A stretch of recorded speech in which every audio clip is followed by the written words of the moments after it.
Hello and welcome to Access Sportsnet Lakers. I'm Chris McGee. Laker Insider is Mike Bresnan, and the host of the Laker pre- and post-game show on 710 ESPN Los Angeles is Betito Duran. How are you? Beto Vision. Let's just say having to deal with Laker fans calling after that loss to Brooklyn. Yeah. I'm glad to be here. But what was like the 20-4 stretch like? Was it just... Oh, the 20-4... Because I get in my car and you were still on? Because that means the winning... You're on longer. So when the Lakers are winning, we watch the post game. You guys are still on, right? When they're winning, Appreciate that. You guys are done before us. Yeah. When the Lakers are losing, I get out of there as soon as I can. You're gone. I know. I noticed because you got to put on. You've had a lot of good times then. It's been a lot of fun. Let's just say some of these callers, especially the ones from Carson, they come out strong. They come out strong. It's tough. Yeah, they love when we're winning. Oh, absolutely. So do I. Well, let's get into it because the Lakers entered their 4-game road trip winners of 8 straight, but that's not the case anymore after back-to-back losses to begin the trip. They lost to the Celtics 111-101, and then the Nets 111-108. 2 games remaining against the Bucks and Nuggets on Thursday and Friday. After the loss, J.J. Redick let it be known he wasn't feeling his group's effort in Brooklyn. I think it was just an overall mentality just to take shortcuts tonight. We just wanted to take shortcuts. Too many. They scored 20 points on us gambling. They had 16 offensive rebounds. We ball watched all night. We said no dare shots. I'll go through it. They probably made 6, 7 uncontested threes. Just shortcuts. You want to be a good team, you want to win in the NBA, you got to do the hard stuff. We couldn't even pass to each other. We couldn't enter our offense.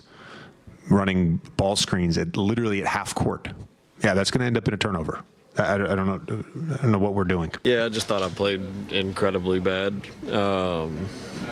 It's really, about as much as I can say about that. Just it's frustrating not helping your team win, and when Bron's out, I got to be better, and I wasn't, and that's one of the reasons we lost. When we spoke with JJ, he mentioned that today was a low-level communication game.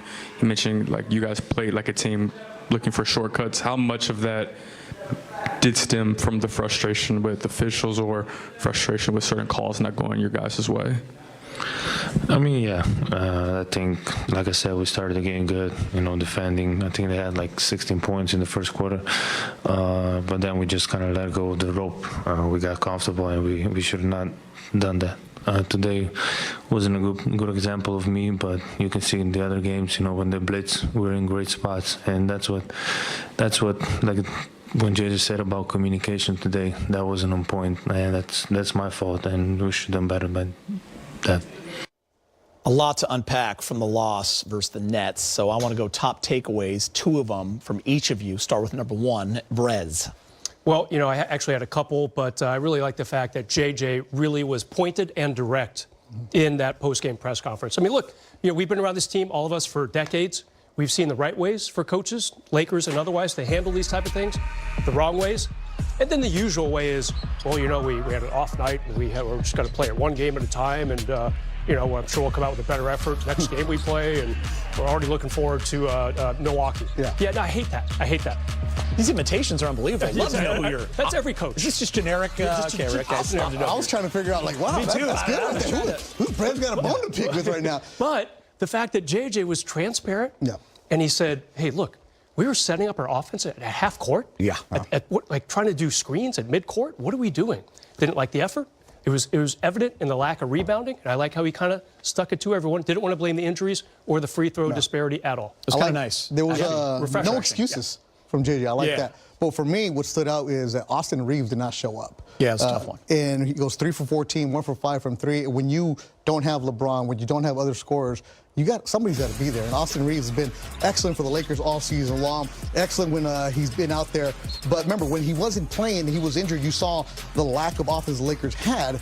And when you have Austin Reeves going 3 for 14, that's going to get there for you. He gets you the 17 points because he finds a way to get to the free throw line. He's efficient there, but rimming in and out. And that just becomes contagious with the rest of the guys, Brez, because if he's not knocking down the shots, other guys are like, okay, I got to step up, and then everybody becomes a little tight. I'm with you.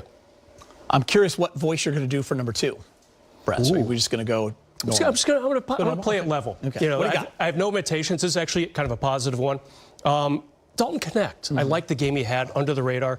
Everybody, certainly on Beto's airwaves, is talking about what a tough loss it was, a missed opportunity. But, you had 4 important people out, so I'm going to try to find one positive at least. There's Dalton Connect. 19 points, a team-high plus 10. I loved that dunk that we just saw, reminding everybody he's not just a shooter, but he did have the 3 threes at will to remind everyone he can shoot. So I really liked his effort. You and I were talking about it earlier on the podcast. It's good to see his confidence back, because the first week or two after that rescinded trade, you could see he was still trying to process the business of the NBA as a rookie.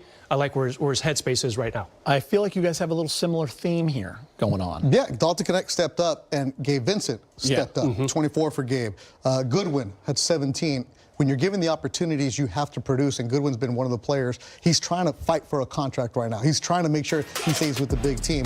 Goodwin is looking at the opportunities and get after it. And Gabe Vincent, this is the Miami Gabe Vincent. This is the Gabe Vincent we gave the contract to. He's good. Because he's healthy. Yep. That's what Gabe Vincent is right now. So when you're getting 24 from Gabe, 17 from Goodwin, you should win that game. That's why losing to Brooklyn in the manner that you did really stings, because that's a bonus from Goodwin, what you're getting from him. The way that he comes out and plays defense, the way that he takes pride wearing a Laker uniform, I think that's a big factor for him too. Because when you played in Washington, you played in the Pelicans, usually this time of the season, you're done. You're not playing for anything. One thing Gabe did when he was in a Miami uniform that I think everyone was hanging on was his clutch play, and that's what I've seen over the past couple of months. There's been some big moments late in games where without Gabe, they're not winning that. Have the fans liked Goodwin? Yeah, Goodwin's become a fan favorite. Easy to love, right? Yeah, he really is, because you want to root for him. Yeah. He comes in there right away, he's in somebody's face. He's grabbing somebody's jersey, he's making it difficult for wherever they're going to give him, and he comes out there and knocks down shots. But also, I think what Laker fans always appreciate is somebody who loves wearing the purple and gold. Yeah. And this is a player who's been bouncing up and down G League, different teams, hasn't found a home, and I think if they can find a way to get him that regular contract, this dude is going to be dividends. Good teaser, because we're going to talk about that a little later in the show. Okay, so both Austin Reeves and Luka Doncic struggled with their shot in Brooklyn, combining for 39 points while going 11 for 40 from the field, while the rest of the Lakers who played were 26 for 45. That's 58%, and they were 60% from deep. 14 threes between those 3 players we were just talking about, Dalton Connect, Gabe Vincent, and Jordan Goodwin. After the loss, both Luka and Austin spoke about wasting a good opportunity to pick up another win. Definitely. I think I should have helped more, but they'll play great. And we got to have the same mentality going forward. Injury is going to happen, and it's going to be next man up mentality. We got enough guys in here that played tonight to have won this game, and unfortunately, we didn't play good enough. I personally didn't play good enough, so we could start there, just me being better. What's kind of the way you flush these games? How do you, when you have bad games? You go to the gym and work out.